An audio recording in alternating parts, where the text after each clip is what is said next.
New York. He's a research fellow with the Foundation for the Defense of Democracies. Mr. Badran, welcome. Secretary of State John Kerry, we heard a few moments ago, meeting with Arab League foreign ministers to drum up support for an intervention in Syria. Do you believe the U.S. can expect support from that?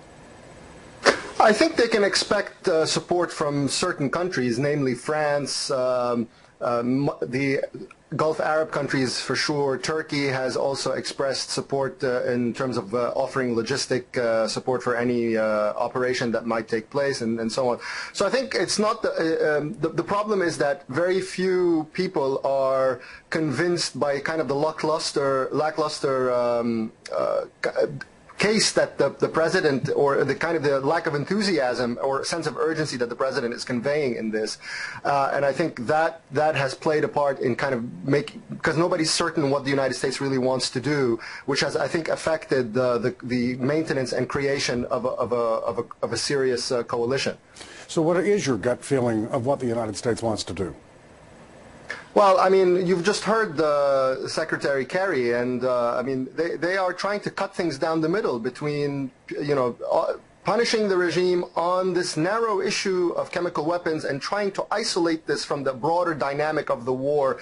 I'm not sure how they think they can do that, but essentially that they don't want to really topple the regime that used the chemical weapons. They just want to deter it from using chemical weapons again, degrading possibly some of the delivery systems of those chemical weapons. But ultimately, as you heard Secretary Kerry, that this has to be somehow resolved with a political solution that is really just a fantasy that nobody really has any idea how it might even work out. So the mantra of no political solution, plus we really just want to punish and we don't want to really partake in the civil war, just basically oozes reluctance and incoherence, I think, which has marred the U.S. policy of the last 2 years. Some are saying that this tour by John Kerry is more about maintaining good relations with Syria's neighbors in the event the United States does intervene militarily. Is that a valid view by those folks who believe that?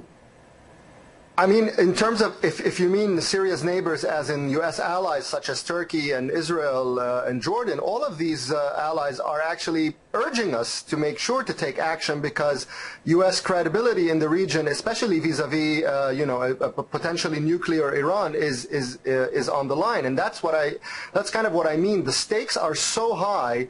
And yet, on the other hand, from the part of the administration, there is no seeming urgency to match this kind of the high stakes that are at play. I want to pick up a point that just came out today. The Senate Intelligence Committee and the White House are releasing a series of graphic videos that show images of the chemical attacks in Syria. We showed some of those images just about a minute and a half ago. Do you think these pictures are going to help the Obama administration's case for a strike on Syria, and that is why they have released them? Well, that's what they're saying, that basically this is to help convince the members of Congress, but they have kind of shifted the onus on the members of Congress when in reality this is their decision. And this is, I mean, and when they went to the Senate and the Senate members of the Senate asked, okay, so what is it that you want to do in Syria? And if it's just and you saw, for instance, people like Senator McCain and Lindsey Graham who said, look, if this is just a pinprick one-off strike and then we head back home and and we claim success, we're not going to sign off on anything like this. You need a broader strategy.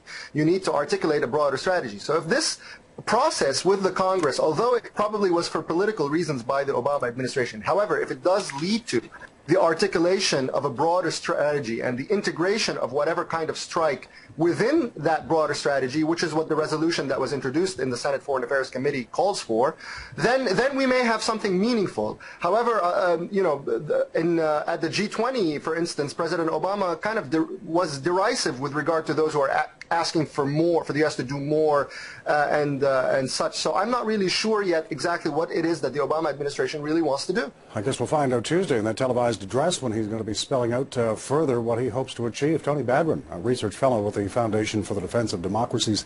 Mr. Badran, thanks a lot. Thank you.